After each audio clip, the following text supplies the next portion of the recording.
Bismillahirrahmanirrahim. Assalamualaikum warahmatullahi wabarakatuh. Alhamdulillahi rabbil alamin. Wa sallallahu wasallam ala nabiyyina al-karim wa ala alihi wa ashabihi wa man tabi'ahum bi ihsanin ila yaumiddin, amma ba'd. Ikhwani fillah, tullabi wa abna'i, rahimani wa rahimakumullahu jami'an.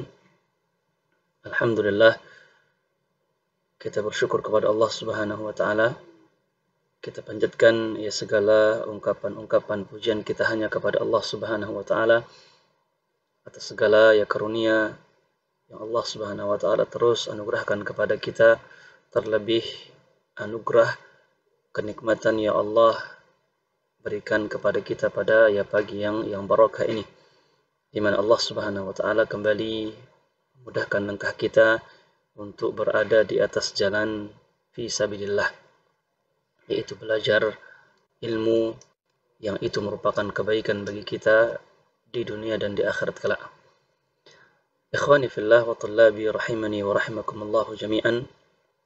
Ini ya pertemuan kedua kita di kitab Al-Adab, dan kita sampai di adab yang ketiga dari adab-adab yang perlu kita perhatikan ketika safar.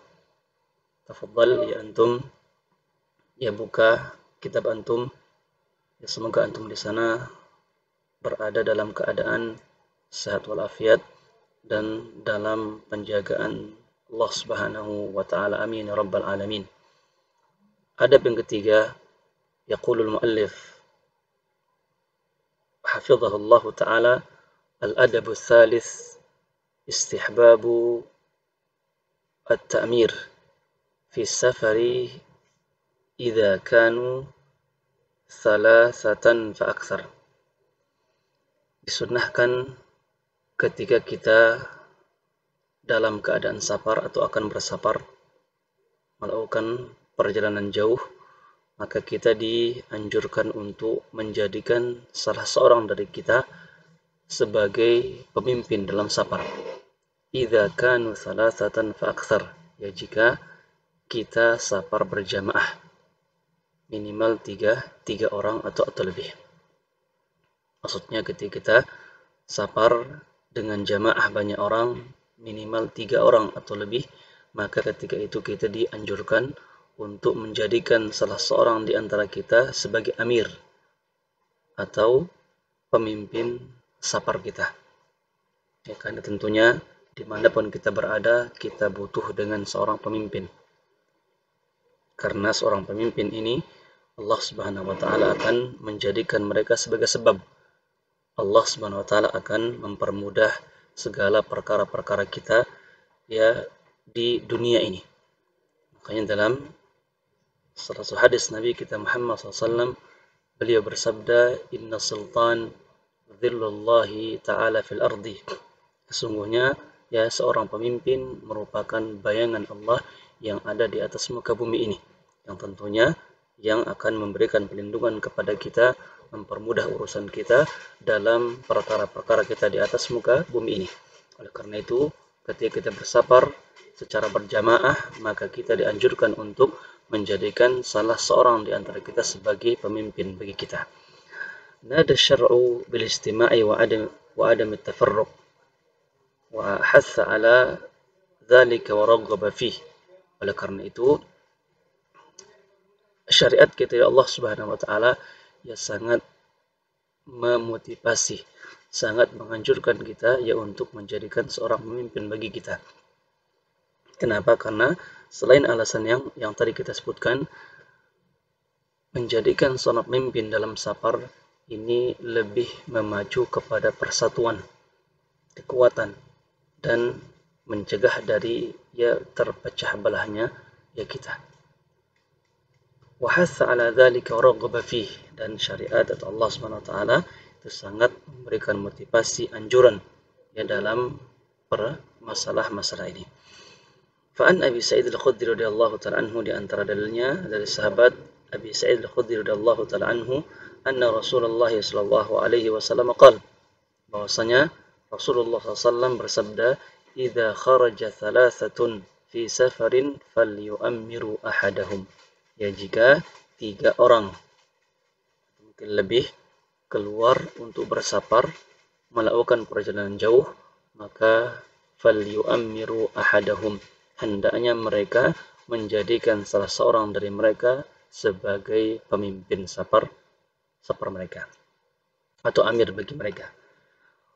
ولما كان السفر من الأمور التي يحصل بها الاجتماع والملازمة بين الناس استحب للقوم المسافرون الذين يبلغون 3 فأكثر. Karena safar ini merupakan perkara yang mungkin bisa mengarah kepada persatuan di sana ada perkumpulan manusia, maka dianjurkan bagi mereka yang sedang safar untuk menjadikan salah seorang dari mereka sebagai pemimpin safar. Tentunya ketika mereka berjumlah 3 dan seterusnya. Yasusuhum wa ya'muruhum, yang pemimpin ini akan mengatur urusan mereka. Wa ya'muruhum bima fihi maslahatuhum, dan akan memerintahkan kepada mereka, menganjurkan kepada mereka perkara-perkara yang bisa mendatangkan maslahat bagi mereka. Wa alaihim ta'ah wal istiba', dan kewajiban bagi orang-orang yang dipimpin itu untuk berlaku taat dan patuh kepada pemimpinnya. Wal ittiba', dan mengikuti apa-apa yang pemimpinnya perintahkan kepadanya. Ma lam ya'mur bima'asiyatillah, selama pemimpin tersebut tidak memerintahkan menyuruh kepada maksiat kepada Allah Subhanahu wa taala.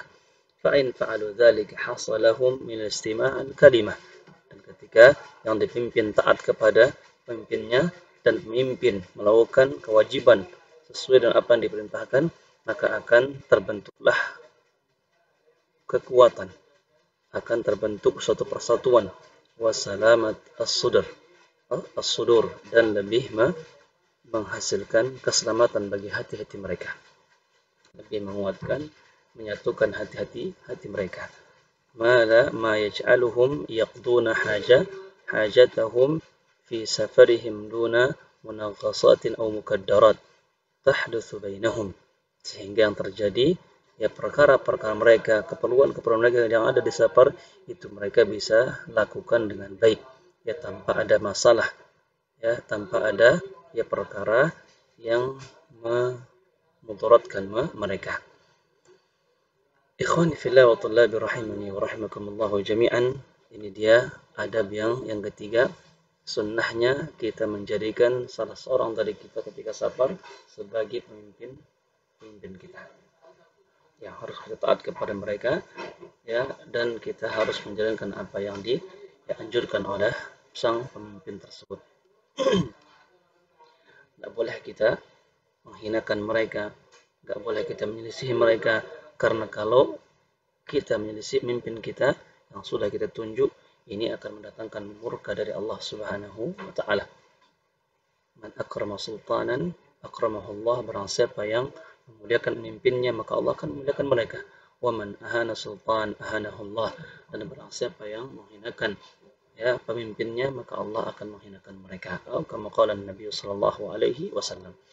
Kemudian adab yang keempat, an-nahyu an istihabil kalbi wal jaras fi safar. Adab yang keempat, larangan dari Allah Subhanahu wa taala, ketika kita safar kita tidak boleh membawa anjing dan lonceng. An-nahyu an istihabil kalbi wal jaras fi safar. Larangan agar kita tidak safar membawa anjing dan lonceng. Kenapa? Naha Rasulullah SAW an istihabil kalbi wa rajaras fil asfar. Karena Nabi kita Muhammad SAW, Rasulullah SAW melarang kita untuk membawa anjing dan lonceng ketika safar. Di antara buktinya, faqad rawah Abu Hurairah, salah satu di antaranya hadis Abu Hurairah radhiyallahu ta'ala anhu, anna Rasulullah sallallahu alaihi wasallam qala la tashabul malaikatu rufqatan fiha kalbun wala jaras. Bahasanya malaikat Allah Subhanahu wa taala yang pada hakikatnya Allah utus mereka untuk menjaga anak Adam. Namun ketika kita dalam safar mereka, malaikat-malaikat Allah Subhanahu wa taala tidak akan pernah menemani, memberikan penjagaan terhadap jamaah, ya jamaah safar, orang-orang yang safar, fiha kalbun wala jaras, yang membawa anjing dan lonceng. Jelas hadisnya ini bahwasanya malaikat-malaikat Allah Subhanahu wa taala tidak akan menemani, berarti tidak akan memberikan penjagaan, tidak akan mendoakan ya orang-orang yang safar dengan membawa anjing atau lonceng. Wa sababun nahyi anil jaras, adapun ilahnya, sebab kenapa dilarang membawa lonceng ketika safar, li'annaha mazamiru asyaitan, karena lonceng ini merupakan serunya syaitan. Segala perkara yang berkaitan dengan syaitan kita dianjurkan untuk menjauh darinya. Karena setan ini innama yad'u hizbahu liyakunu min ashabis sa'ir. Ashabi as-sa'ir, karena setan ini selalu ya menipu daya manusia dan mengajak golongan-golongannya untuk masuk ke dalam neraka Allah Subhanahu wa taala. Sehingga kita sebagai orang yang beriman kepada Allah Subhanahu wa taala harus menjauhi ya segala perkara-perkara yang di sana ada kaitan dengan syaitan. Salah satunya safar membawa lonceng.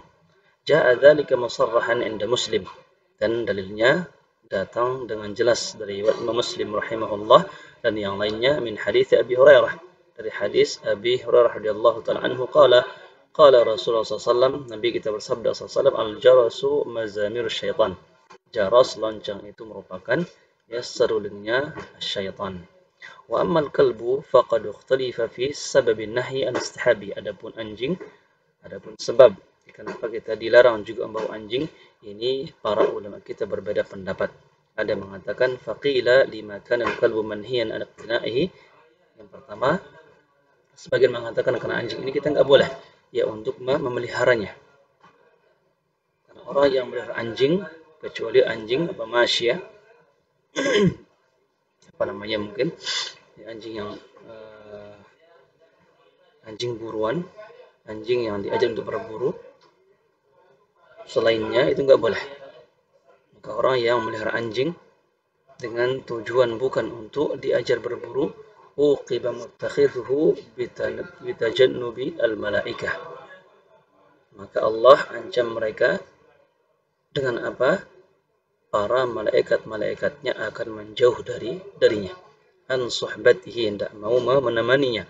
Faharuma min barakatihim, sehingga kalau sudah malaikat tidak menemani kita, tidak memberikan penjagaan kepada kita, faharuma min barakatihim, maka Allah haramkan kita dari keberkahannya.